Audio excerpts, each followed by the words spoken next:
covering all 4 major sports in the District of Champions.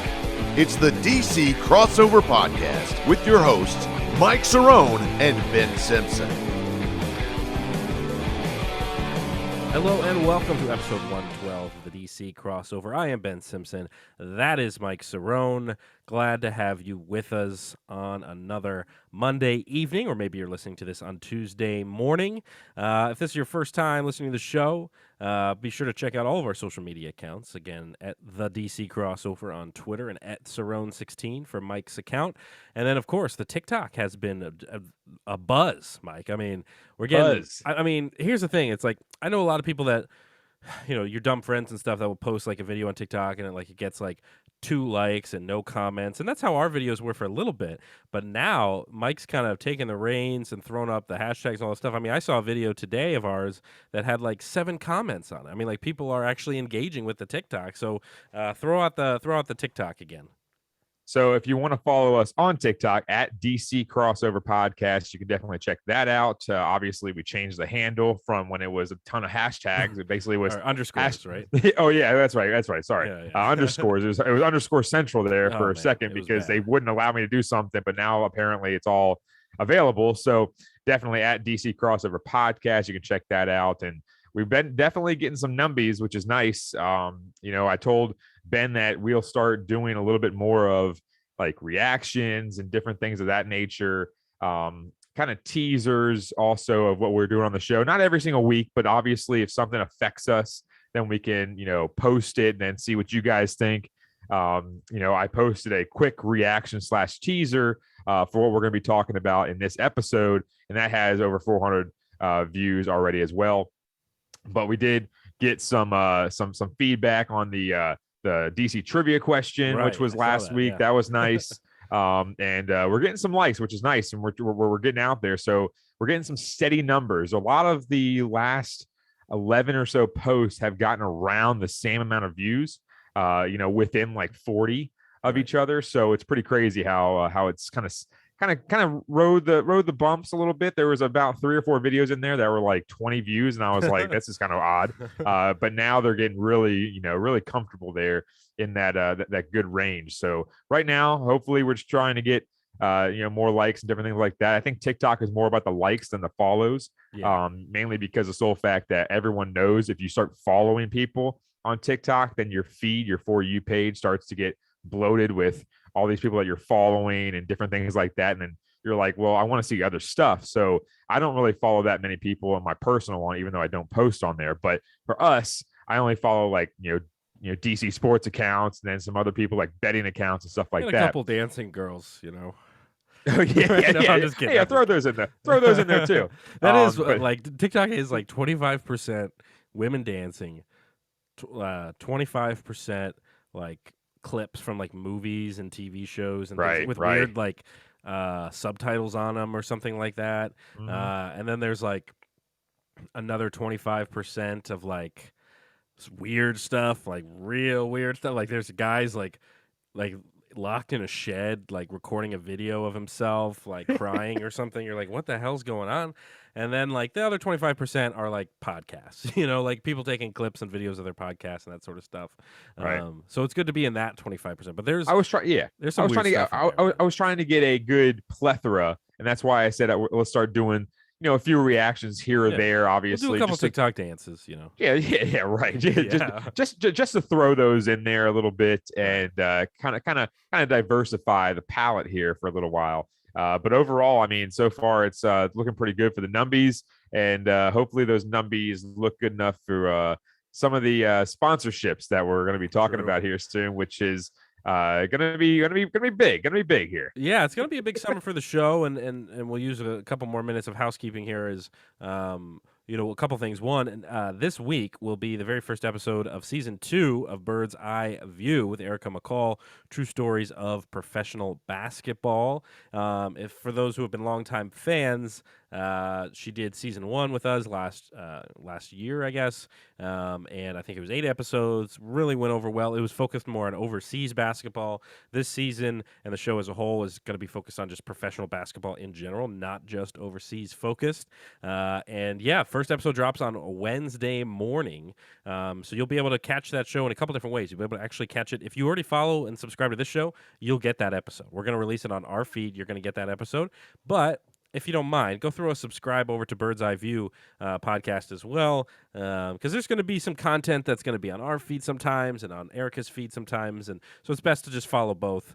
But yeah, that's coming up on Wednesday, and then Mike and I were talking about this before the show, is this summer we are going to be doing the DC crossover off season. For those, again, who've been with us for a while, know that we like to mix it up, doing like drafts and food stuff during the summertime because baseball's the only sport going and the Nats are terrible. So this summer we're going to have some fun. We're going to do some drafts, have some special guests on the show, doing some food stuff. It's going to be a blast. I will start in the first week of June. And I'll run through basically the end of August, and that'll be the DC crossover off season. Same show. You don't have to go subscribe to anything else. It'll be right here, but it's just going to be a little more loose. Mike's going to be giving us some seltzer review of the week, I guess, something like that. Yeah, so that's going to be good. Yeah. You mentioned it to me that I should probably do that, and I don't mind going down the seltzer aisle at Total Wine and More and getting a nice 4 or 5 pack, 6 pack, whatever the heck it is. Seltzer brands now. I mean, think back like 3 years ago, there was not that many White seltzer Claw, brands. Truly. That was it. That was it. And now it's exploded. Like I think 2020, because everybody was like inside and drinking because that's all we could do. I think like 2020, the seltzer game just exploded. Like every major beer company suddenly had a seltzer, and then you had all these other like smaller breweries be like, all right, we need a seltzer too. I mean, I know Aslan Brewery and Herndon and things like that. They've got a couple seltzers on their menu. I haven't had one, but because it's like if I'm at Aslan, I'm gonna get their beers. I mean, that's what they're known for. But I know they've got a couple different seltzers there. I feel like it's like a requirement now. Like if you make alcohol, it's like you got to have a couple seltzers because they're just a great summertime drink for sure. I think honestly, I think I pioneered this because I was the first one, I believe, and I'm going to stand by that. Right. That when the lockdown was happening, I practiced smart drinking because I think when the COVID whole entire lockdown and everything like that was happening, everyone was sitting there slugging beers and doing all this different bad drinking to the point where when you can't go to the gym or when you can't work or when you can't do different things, you're not getting a lot of movement. It's usually like that situation where you look at your Fitbit or you look at your phone health app and all that stuff, and it says like 72 steps, and you're like, it's been a whole day. That's right. That's probably me today. I was in bed quite a lot today because I wasn't feeling well. No, I've got 3,862 steps. So no, that's you got Lucy there, right? Not during the day. Well, she's downstairs, not by herself. But yeah. I just meant I worked from home doing today, the dishes, and I was in bed for most of the day. And right. So I thought I would only have like 700 steps, but I know exactly what you're talking about, especially smart back in the pandemic when you couldn't leave the house. Because you get it, and this is my thing, anyways. Now is you have to have for smart drinking. The definition of smart drinking is have a couple mixers. It's not that many calories, not a lot of sugar, depending on obviously what mixers you're using. Right. That's key. You got to use Coke Zero. Mm-hmm. You got to use Diet Coke. You got to do something like that. That's my go-to, Captain and Coke. I do the Coke Zero bit and all that kind of stuff. And then you polish it off with the Celsius. Mm-hmm. That's the biggest thing. Yes, they are 100 calories, but they don't have carbs in them most of the time. They don't have sugars in them most of the time. At least 1 or 2 grams of sugar is nothing. Yeah. And that's the biggest thing. And they got some flavor to them. It's not like you're just slugging a Budweiser down, which is Budweiser is the first ever beer I drank. And I was like about to puke my brains out, even though I was younger at the time. But it's like, it's funny though, because that's the smarter drinking. And now since the COVID lockdown, they have been creating, like you said, all these seltzers, every business, Corona, Bud Light, Truly, White Claw. I mean, I went down the seltzer aisle, and because Total Wine and More was out of the 30 rack of Truly lemonades, my favorite and your favorite, because they were out, I ended up saying, you know what? Obviously I dabbled in the clearance section. But at the same time, I ended up saying, you know what? I'm going to try some new ones. So I did get 2 Robbers, 3 birds, a lot of numbers apparently in these seltzer names. That's the key. Apparently. I got a lot of different types. There's also one from Victory, the Victory Brewing Company. I think that's might be in Sterling. I'm not exactly sure. I've heard of it before, but I tried some of these, and some of them are good, some of them are bad. I mean, nothing compares to the Truly Lemonades, but at the same time, I mean, this is not that bad. This is not that bad. It's gonna do the job, but at the same time, you look at it, and that's what you call smart drinking. Start with the hard stuff, end with the night Celsius, and you have a nice 3 birds right here. And they're not, I don't even know where they're located, so they can't be a sponsor of the show. Dr. Mike, everybody, giving you the advice Get on it. smart drinking. Let's hit the rewind machine and talk about the previous week in DC sports in case you missed any of these games. We'll start with the Washington Nationals. Another lackluster week for them. 12-24 now on the season, still last place in the NL East, where they will probably be all season long. Tuesday lost to the Mets 4-2. The Nats were actually up 2-0 after 5 innings of work because Corbin did a pretty nice job. 5 innings, 3 hits, no earned runs. But the Mets score 3 in the 6th off of Carl Edwards Jr., who the Nats signed this past offseason. Nats issue 7 walks and make 2 errors in this game. You're not going to win baseball games if you do that.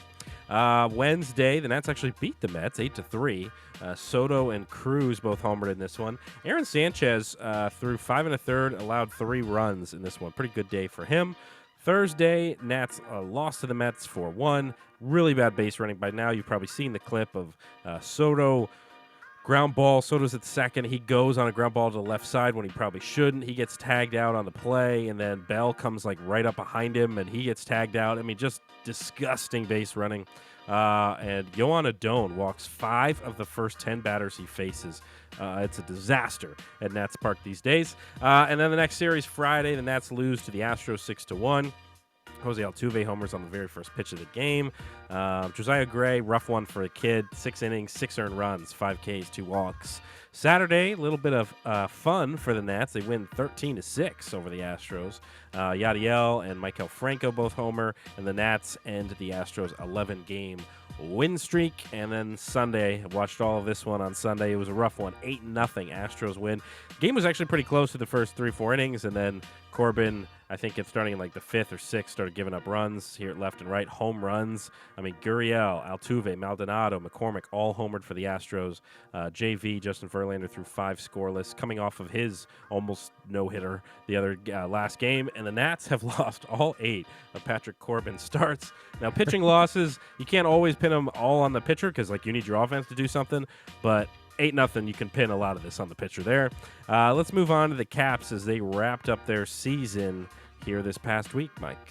So the Washington Capitals finished their season losing to the Florida Panthers 4-2 in the series after being up 2-1. Last 3 games, honestly, had to be heartbreakers. I mean, that's all you can say is you can't really say, oh, what a disappointing season and all that kind of stuff. You have to say that the last 3 were heartbreakers that we had in the past week.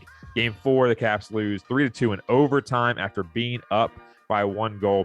Honestly, they shouldn't have been up by 1 goal. Ilya Samsonov had a great game, but he got beaten on a 6-on-5 at that point with 2:04 remaining in the third to send things to OT.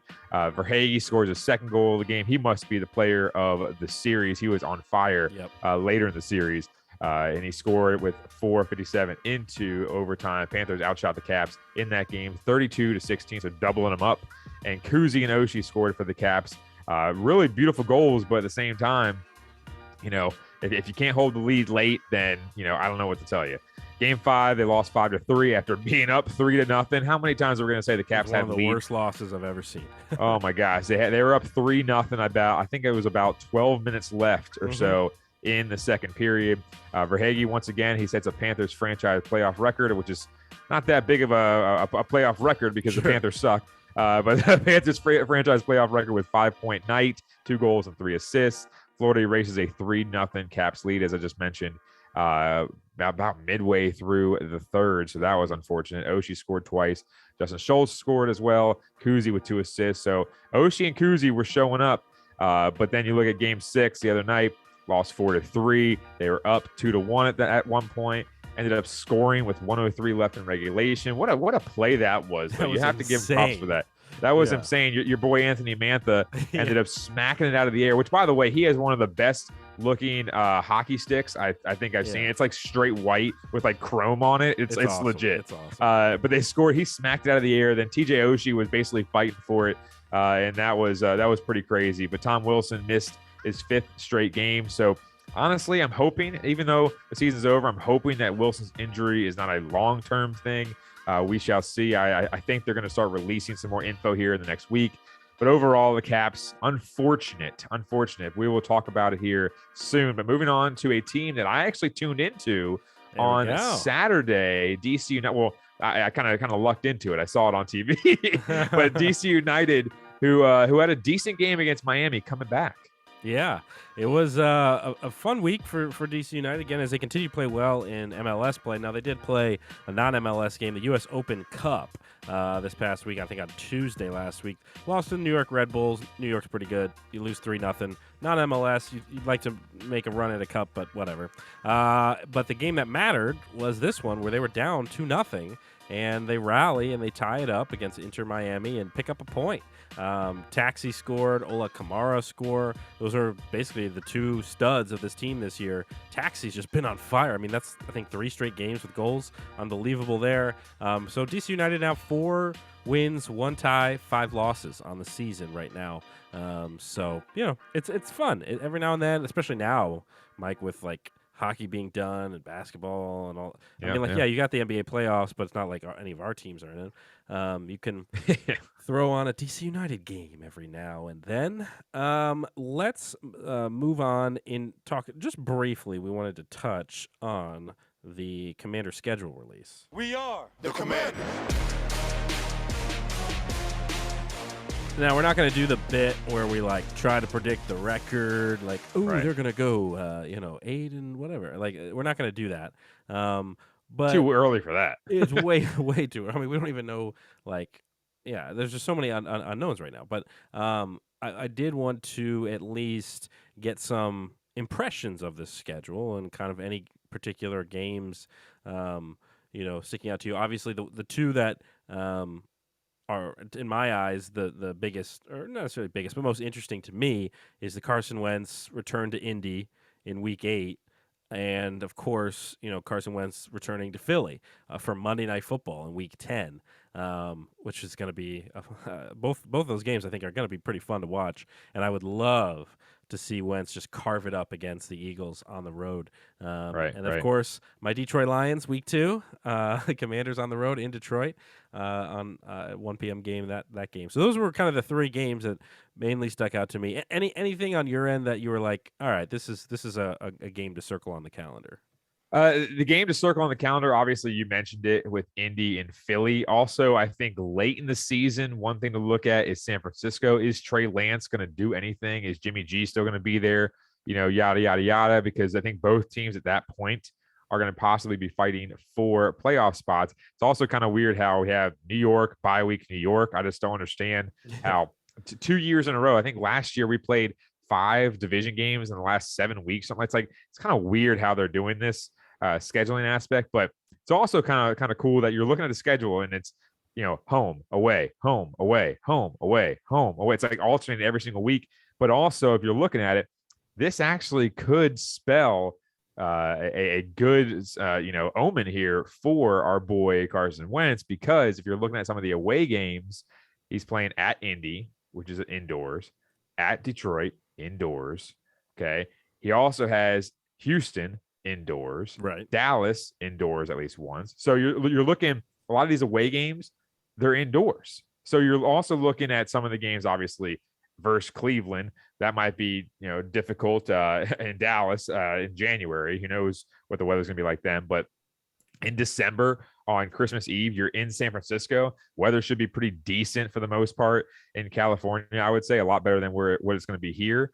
But you're seeing a lot of the games have a chance for him to be successful because they're indoors with a controlled climate. We always hear that, from Jared Goff, like, oh, is Jared Goff going to do anything because of the weather or whatever? They said the same thing about Drew Brees. They said the same thing about Matt Ryan. Like all these players that were playing inside domes. Same thing with Peyton Manning. They said the same thing about him. So I don't know if Carson Wentz is really on that level, But I think to succeed the most, I think that being indoors, climate controlled, turf field, great stadium or whatever, I think that's going to be a really good omen for him, especially the teams that we play at home are going to be somewhat easy. I mean, you got Jacksonville on the schedule. They're not that great. You're at Chicago in this sense. Tennessee without A.J. Brown. We'll see how Derrick Henry fares after coming off his injury. So you're looking at some of these games. I think that we really have a great shot to get, if as long as we come out. The problem is that we always come out and we always play down to our competition, which is unfortunate. Like, we have a Thursday night football game against Chicago in Chicago. Are we really gonna, play down to Chicago's level? Let's be honest here. That's week 6. So, by the way, I think I heard this that I don't know if it's Mike Tirico and Kirk Herbstreit are on the Amazon Prime games. I know Kirk Herbstreit is on the Prime games, which is Thursday night. But I'm not exactly sure who his partner is. I thought it was. Looks like it will be Al Michaels and Kirk Herbstreit. Al Michaels. Oh, nice. But I like Kirk Herbstreit. I like him a lot too. Yeah. So we'll see how he does in NFL games. But I mean, he knows a lot of these guys anyways. But I think it's going to be fun to watch. I feel like they had him. Did they have him fill in? Was it last season? He did do something. He did do something. I feel like he did because I feel like there was a night where like the main crew was on a different game or there was something, and I feel like Kirk. Yeah. And Steve Levy or whoever does like I don't know, someone who also does the college stuff. I feel like they filled in and they did a pretty good job, and I feel like everybody was pretty positive about it. So right, yeah, and they got the new ESPN crew obviously with Aikman and Buck. So yeah, we'll see about that. But it's kind of crazy. Yeah. It's going to be interesting. You like forget all about the broadcaster shuffle until the season starts, and you're gonna be like, oh man, like all these guys are in all these different places. I mean, especially Buck being not on Fox anymore. So it's gonna be. But I think honestly that Indy game is gonna be the game to watch because yes, he's playing Philly, in week 3, but I think the Indy game at that point in time you're gonna see 7 games before that. Mm-hmm. So you're gonna see what record we have at that point, where we're standing, or where we are in the standings and all that kind of stuff. Because at that point, we have played Dallas, we have played Philly, so we have 2 division games under our belt. And then obviously you got some other tougher games. Like I said, Tennessee, we'll see how they come out with losing A.J. Brown and Derrick Henry coming off the injury. But then they also got Green Bay without Devontae Adams now. So we'll have to really see at that point in time what really happens. You also got Kirk Cousins coming back, with Minnesota. Now, I'm not exactly sure if he's come back yet.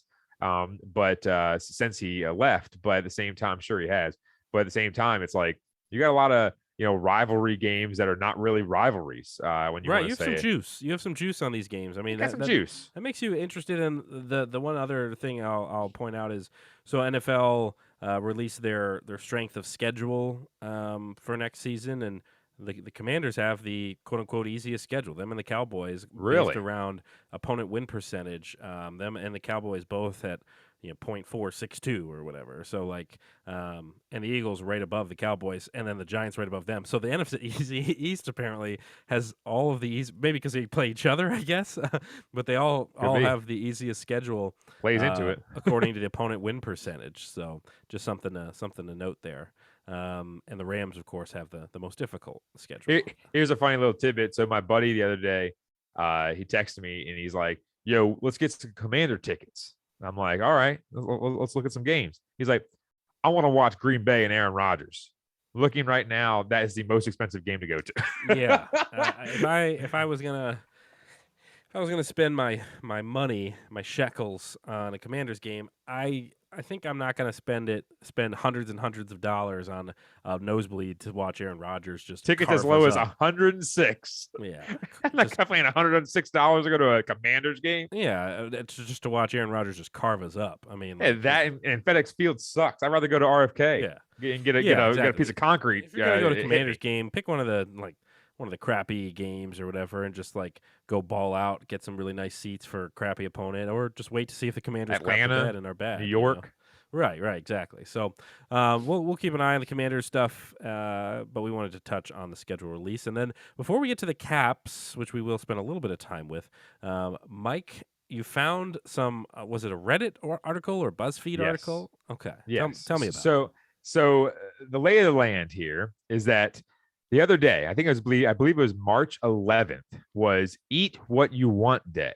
Okay. Which honestly is, they're just making days up now. Yeah, like, I mean, that's every day for me. Hey, it's a national day, guys. Eat what you want. Like, I do that anyways. Yeah, so like, what am I doing the 364 other days? and I like it how half the time they have it for literally multiple days. So they're like, all right, guys, eat what you want day. And you're like, wasn't that like 4 weeks ago? Right. You know, That's so stupid. So Reddit ended up making a poll and people voted on the trashiest foods that are guilty pleasures. So are you ready foods that are, hold on, let's get the, let's see, I think I have some game show music here. Give me some show music, man. I'm going to take a sip of Three Birds while you're finding there it. There we go. There's some lemonade. Here's a little game show music for you. Okay, so these are the worst foods? What is it? No, the trashiest. Trashiest foods. Got it. All right. Man, turn that down a little bit. Just a tad. Just a tad. Yeah, I am. Man, that whatever musical instrument I think is blazing in my ears.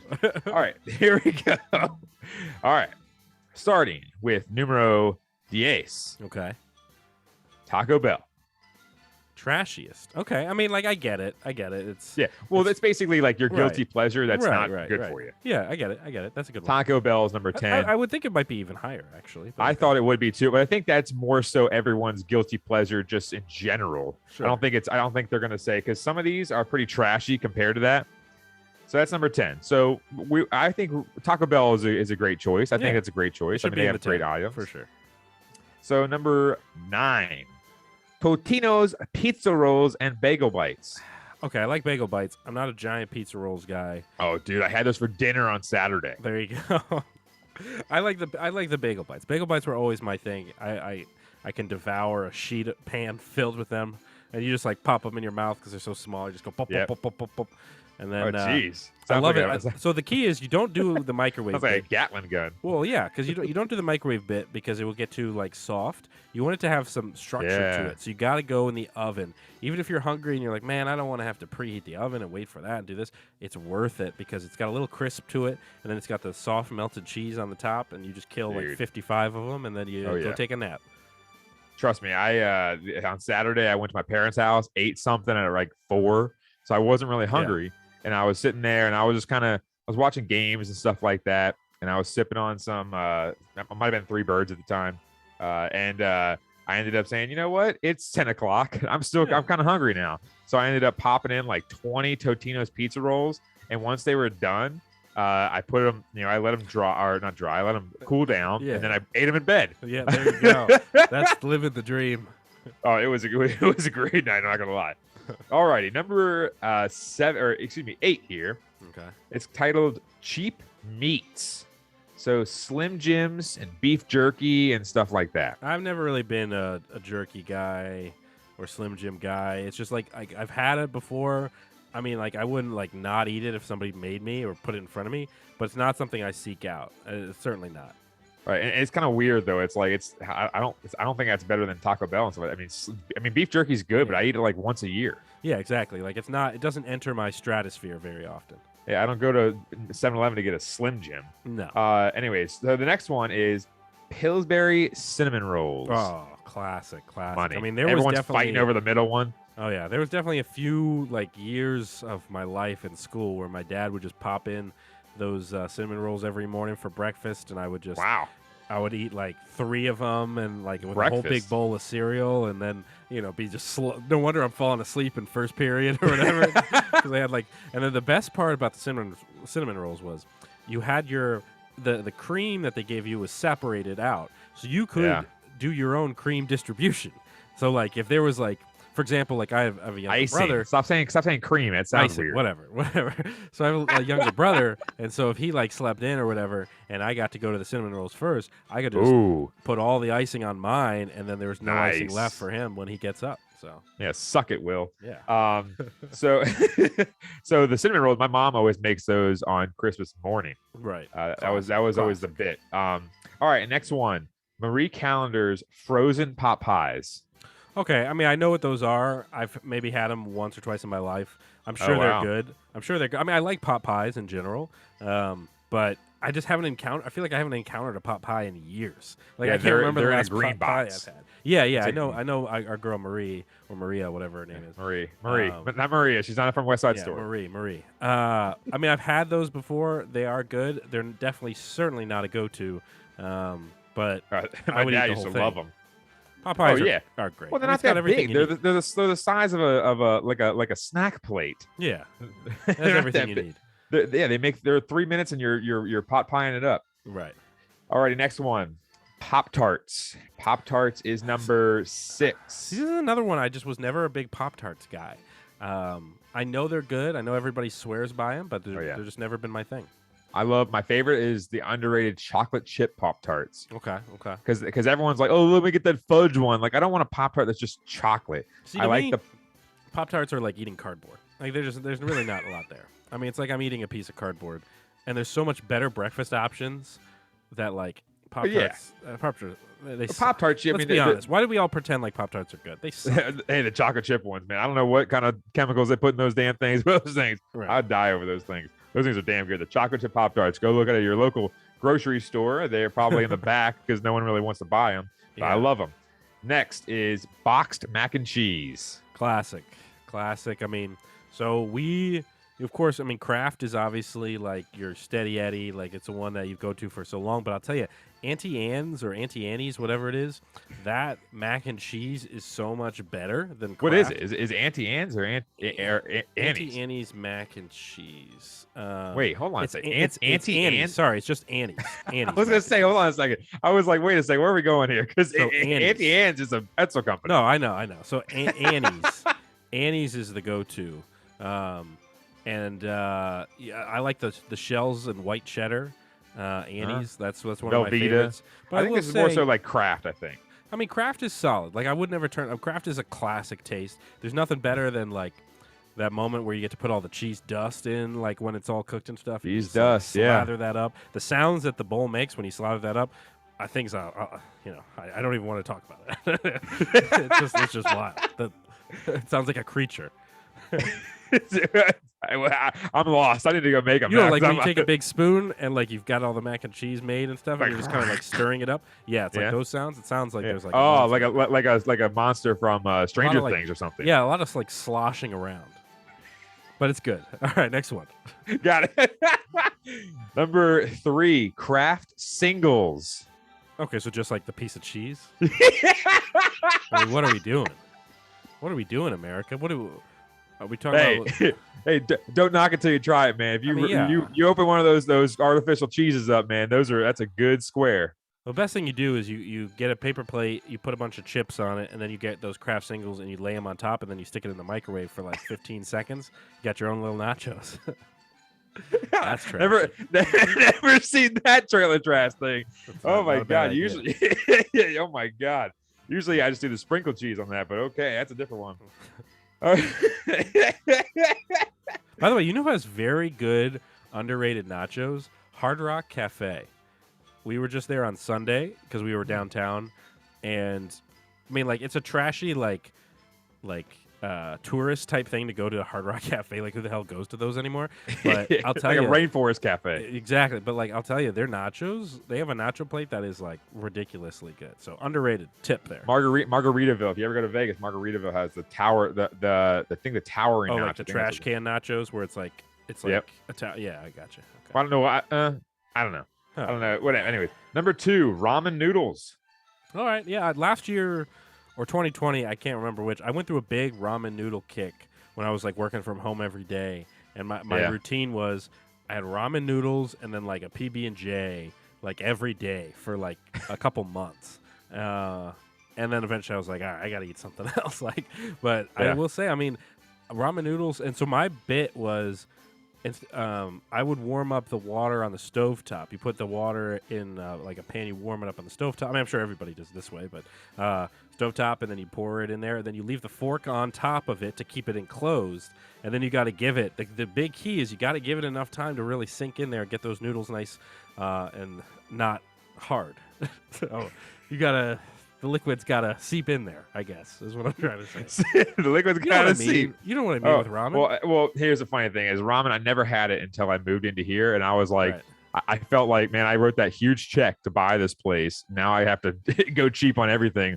I ended up going to Lidl and I got like 2 ginormous boxes of the ramen noodles, and I never had them before, and I was like, I don't want to heat up the stove, so I ended up getting like a Pyrex bowl, and I put them in the Pyrex bowl and I broke them all up, and I put them in the microwave, and I had to Google because it doesn't have the directions on there. I had to Google how long you put it in the microwave for. And this is just unbelievable. Like I've never heard this. You want to talk about trailer trash? Yeah, I was about to say. Put ramen noodles in a Pyrex. Because the whole thing is you can't put. I mean, they always say like you can't put the actual ramen cup in the microwave because it will like explode. Oh, I'm talking about like the instant ramen, like the square. Oh wow! So you went real cheap. Like you went. They were like it was like $6 for like 20. This is what they hand out at the Goodwill.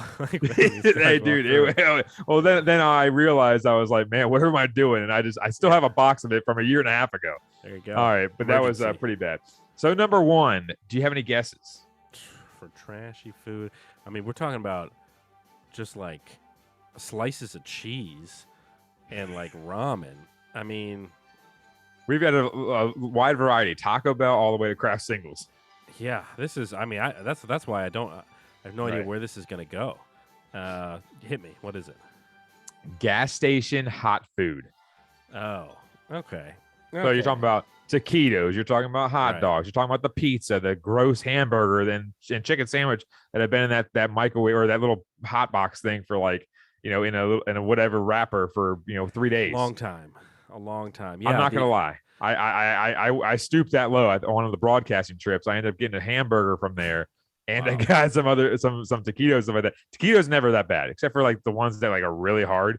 But then you have the hamburger in there. If you look at the packaging, like it says like the calorie count is like 900 or something like that. You're just like, this is a hamburger from 7-Eleven, and I can go get a Wendy's Baconator made fresh for like for a lot cheaper and a lot less calories than 900 calories. Yeah, I think. I've done the 7-Eleven bit with the hot food like once when I was in Chicago on a work trip once, and like a night of drinking, of course, and then like late at night the only place like there wasn't really anything open, and then we went to a 7-Eleven and I had like a little pizza, like a couple slices of pizza. But while I was at 7-Eleven, I saw something I'd never seen before. The guy in the 7-Eleven asked for the worker to warm up, like he had like a bun, like a sticky bun or hot bun, and he had like slices of cheese, and he had the worker put the cheese on the sticky bun and put it in the microwave, warm it up, and then give it back to him. I'd never seen that before. It was unbelievable. That's odd. Talking about trashy. That guy won the Olympics of trash. A sticky bun with cheese on it? Yeah, it was unbelievable. That's what, I mean, plus I was like, drunk, so I was just like, what is happening right now? This is unbelievable. I mean, I get it. Ridiculous. I mean, the 7-Eleven stuff, it's like, it's there for you in a pinch if you're desperate. It's definitely not something. It's one of those things you get maybe like once every 10 years or something. Like it's not when something. When you're sitting there, they put a freaking hot dog on a roller and it's been there for 7 hours. Oh, it's gray. It's like a broomstick. It's so hard. Hot dogs. Do you remember the greatest hot dog place ever, Joe's Hot Dogs in Herndon? Do you remember that from like 20 years ago? Nope. All right. Well, they used to. The best part of opening day for Little League was Joe's Hot Dogs had a stand there, and all the kids that were playing Little League got a free hot dog, and it was really my life. Maybe that's why they're out of business. Yeah. They were like, we gave rid of everything. Like we have nothing left. We got to shutter the doors here. Yeah, the kids took all the hot dogs. Yeah.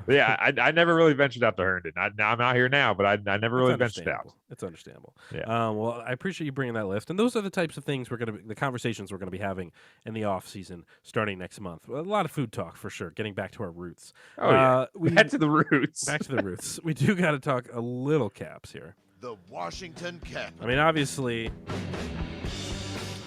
there's only so much to say. I mean, we talked about it earlier about how like heartbreaking the series was and things like that, and like.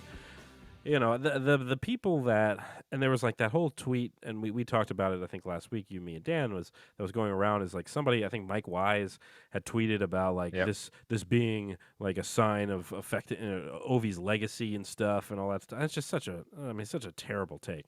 But I will say it has been, you win a cup in 18, and obviously you can live off that for a long time.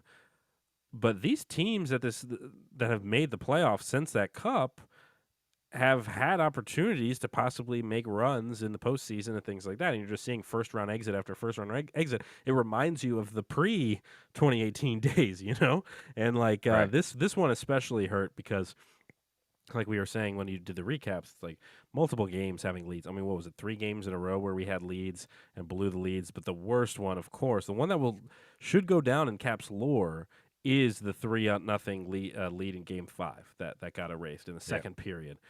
Because that one, I thought the game was in the bag. Like, I was already counting my money from the bets I had placed about the Caps winning the series and the series going 7. Like, I was ready to go. I was like, oh man, I'm gonna get like $300 from these bets. This is gonna be awesome. And it didn't happen. They blew the lead.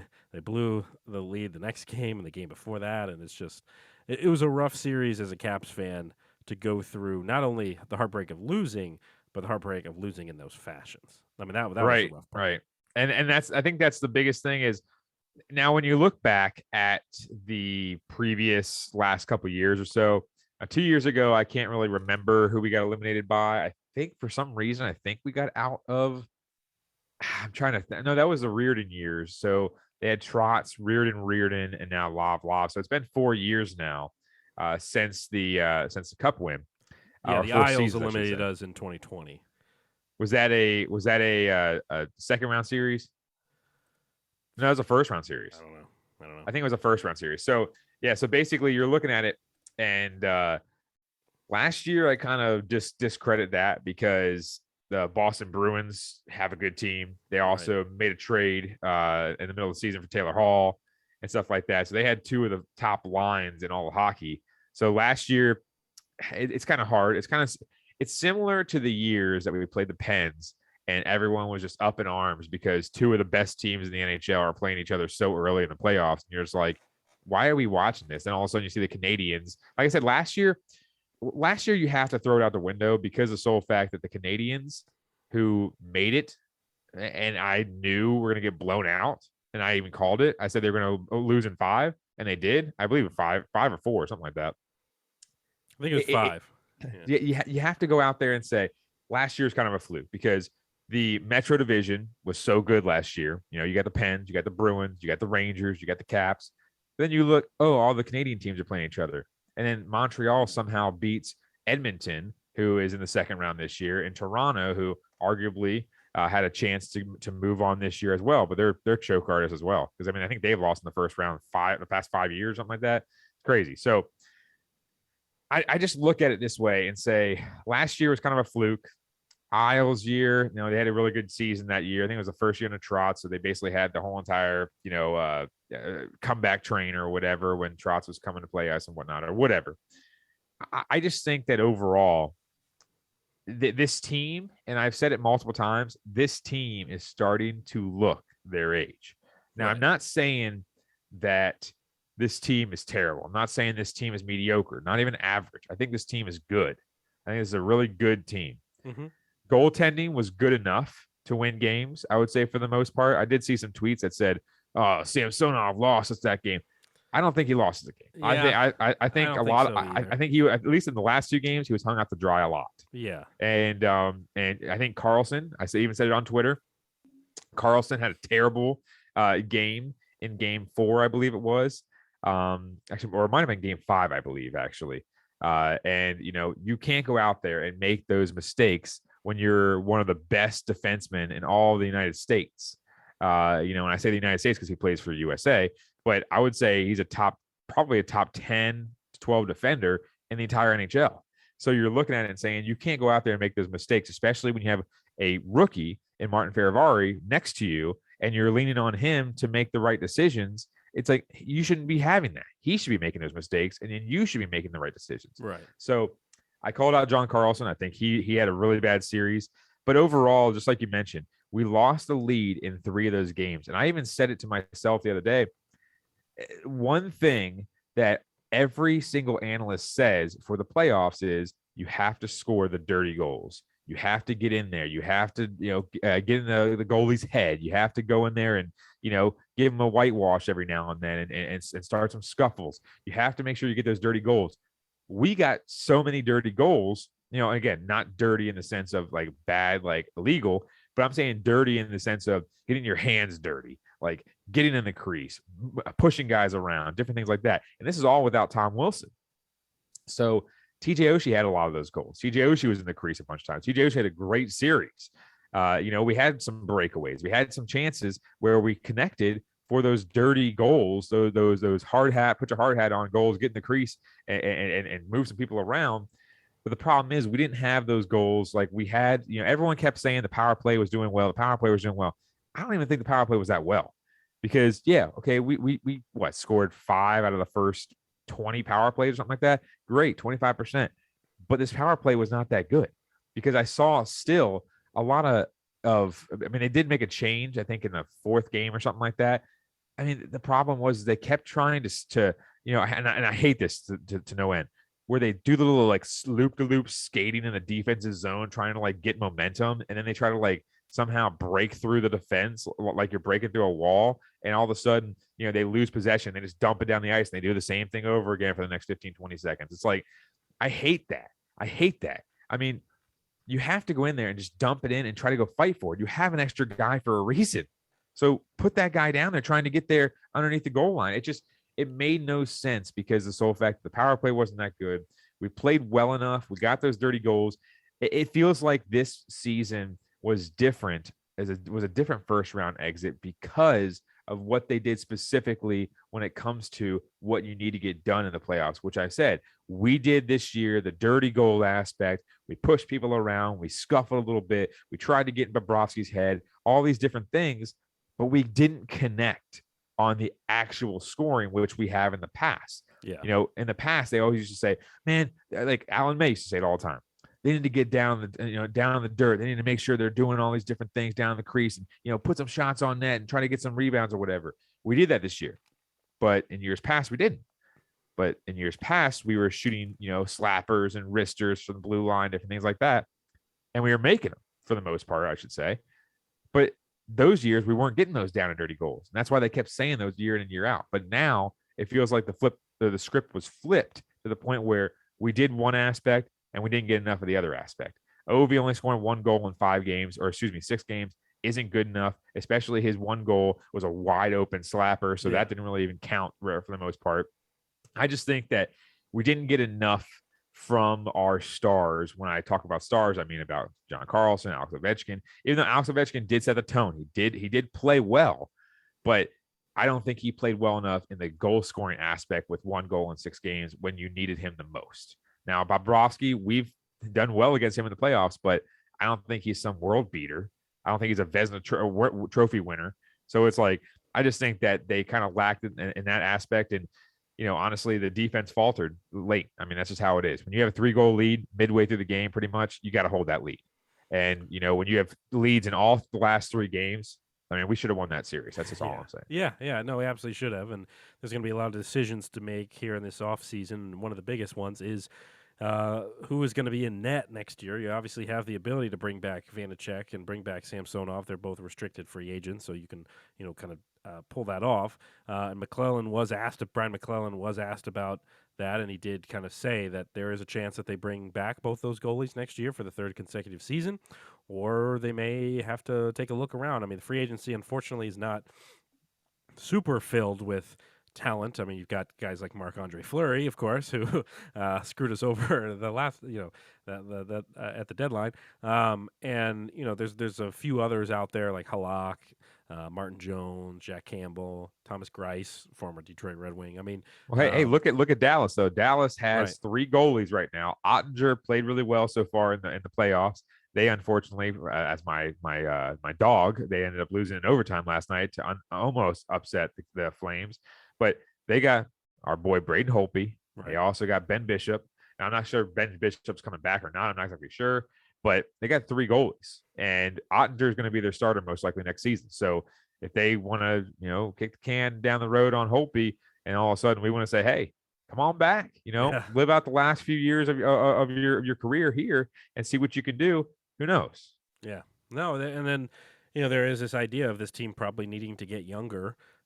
This is aside from talking about bringing Holtby back, obviously, but in general, the team possibly needing to get younger in a lot of different areas. And so we'll kind of see what McClellan and the Caps do here. I mean, There's definitely some big decisions to make. There's some guys that are getting up there in age, continue to get up there in age that, like how long is Backstrom going to be on this team? Like how those types of guys where maybe you need to. But I've always felt like the Caps work best when they have a good mix of vets and young talent. I mean, that's the key. It's like you can't get too young. This isn't a rebuild at this point. It's more of a retool, as they say. So it'll be interesting to see what decisions. Well, I mean, because they got Backstrom and Ovi for pretty much the rest of their careers, and the biggest thing is, I think personally, is the age showed because they couldn't hold the lead late. Mm-hmm. Now, is that because of age? It's up to speculation if that's what you think. I kind of think it was that because in previous years, they could hold that lead. They could come back from behind. They could do those different types of things. I didn't think when they were down, 3-4 or whatever it was in game 5 that they could come back. I just didn't have that feeling. When we were dominated in game 4 at home, I didn't have that feeling. I mean, they shot 16 shots. I think they had 2 shots or something like that in the second period. I mean, that is something that's a little bit troublesome because, like you said, they need to get younger. They do have some young pieces in the minors. Martin Ferravari obviously got a season under his belt. Michael got a season under his belt. We got some guys that got some experience, but that's not gonna, that's not gonna cut it. You got to get younger. You got to make moves. You got to figure out what you're gonna do. Now, I'm not saying make moves in the sense of you got to make, trades and all this kind of stuff, because I think the more you trade, the more assets you lose, because we're not sitting here looking at our farm system and saying, oh man, this the Bears and Hershey are stacked. Like we can just plug and play anybody. I just think that the moves they got to make are they got to start sliding in some of these young guns that we've been drafting over the years and see what they can do, because right now the age is starting to show, like I said, late in games where a team that has the firepower of the Panthers kind of easily did work with us in the last 30 minutes of the games. So that was unfortunate. We got to play a full 60 minutes, and I'm not exactly confident that this team can do that in the playoffs. Let's hit up the final lap, a chance to cover some big stories in sports other than DC. 90 seconds on the clock. Here we go. We will start with the NBA, Mike, as Luka Doncic takes down the Suns in Game 7, a blowout win over the Suns, and then the Celtics also able to beat the Bucks in their Game 7. It was insane. I was watching the Pens-Rangers game, and all of a sudden my co-teacher texted me and said, man, Luka is taking off. And I was like, wait, what? And I looked at the score, 42-point lead. I was like, wait, what just happened? I mean, the Suns, what a collapse they had last couple years. I love to see it. I'm not a big Devin Booker fan. Albert Pujols makes his first career pitching appearance the other day for the Cards, Mike. Looking like you out on the mound. Didn't know that. Hey, I would love to look like him and actually hit over 500 home runs. That would be nice. The Cincinnati Reds, threw a no-hitter and lost the game. Nothing better than that, Mike. Is the Reds and the Pirates just going to keep playing each other? I think so. I think that they've had like 4 series in the last 3 weeks. I don't understand it. The New York Rangers rally from a 3-1 series deficit to win Game 7 in overtime. Kind of a wild series. Just shows you sometimes these NHL playoffs, man, they go all over the place. Well, honestly, I think the Pens were the exact same thing that the Caps did, because the Pens did the exact same thing where they had leads in almost every single game, and they actually built up leads, pretty much in every single game, where they had 2-goal leads in most of those games. Crosby not, being there for Game 6 was a detriment. Tristan Jarry not being there for pretty much the entire series was a detriment. But I mean, the Rangers, I don't think it's a good look. I think honestly, when you're playing a third string goalie that basically was selling hot dogs at Jim's or whatever the hot dog stand was at Joe's Hot Dogs. Joe's, sorry. He was like selling hot dogs at Joe's. That's the funny thing is, like, Domingue came in there and actually did work for him. They gave him a chance to win. And the best part about it was, like, the Rangers just, I mean, they couldn't score on him for half the time. I mean, they'd have a really great period, then they would just have a dud. I lost a lot of money on the Rangers. I would say a lot, but I lost money on the Rangers because I bet on them a lot because I didn't trust Domingue. But of course, they come out in Game 7 in overtime. I do like their cheer at MSG when they're doing the stupid song, whatever that is. Yeah. I think that's a pretty cool cheer. But I just don't like the Rangers, so it annoys me also. So it's kind of like one of those double-edged swords. And then, of course, Caps don't always love the Pens, so it's kind of nice to see the Pens lose. But also the Rangers are annoying too, so it's like pick your poison, really. Yeah. All right, let's hit up the trivia here. A chance to provide the folks at home with a DC sports and a Detroit sports trivia question. Just because we happen to own the same game in both teams, both cities, whatever. Yep. I'll let you go first this time. I feel like I've been going first lately. Alrighty, so we're going to provide the fans with a great question. I had some questions, but I knew that you were not going to get the answer for them, so I ended up saying, you know what, I'll switch it up here. Okay. All right. Thank you. Keep in mind, I'm playing injured right now. My brain is a foggy mess, but I'll do my best. Alrighty, so I don't know why this game has so many questions that are like in the 60s. Like, okay, let's be honest. Who's buying this game? Like Uncle Sam? All right, here we go. Nats question on deck.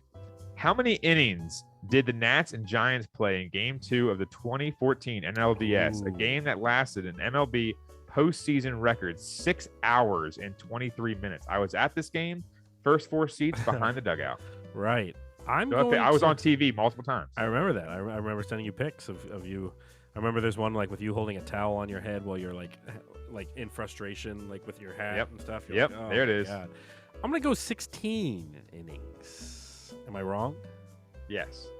Is it like 15? Do you remember when they said that they played 2 full games? Oh, well, yeah, but that's interesting because I went to that must have been the longest postseason game for the Nats because I went to the longest regular season game for the Nats, which was, I think, 18 innings in the regular season. Okay, so it was 18. It was 18, yeah. There we go. They ended up losing, I believe it was 2-1. Jordan Zimmerman threw an unbelievable gem all the way into the 9th inning. And then Brandon Belt, I believe, scored. He was a Nat killer. Brandon Belt would always hit bombs in the playoffs against the Nats. Yeah, he's like a giraffe. He has like the longest neck, and he's so like tall and skinny, and he holds the bat like Brady Anderson did back in the day for the O's. It's just annoying. It's crazy that some of those Giants guys are still around. I mean, like Brandon Crawford's still their everyday starting shortstop. That guy's been playing for like 20 years, and he looks the exact same as he always has. It's nuts. My question for you, Mike. In his first season in Detroit, what goalie went 41-15 and helped the Red Wings win the President's Trophy? This is within the last 30 years. That's good range. First season in Detroit, what goalie went 41-15 and helped the Red Wings win the President's Trophy? Maybe I'll pinpoint the year for you. Let's see. Because it's not on the card. Well, it wasn't 1940. I'll tell you that. Let's see. You just type in Red Wings President's Trophy. Just let me have my system here. All right, okay. I'll figure this out. Gosh, I'm trying to think of Red Wings goals. 2001. Oh, yes, it's 2001. It's a famous name though, like for a goalie, like you know that. Give me the initials. DH.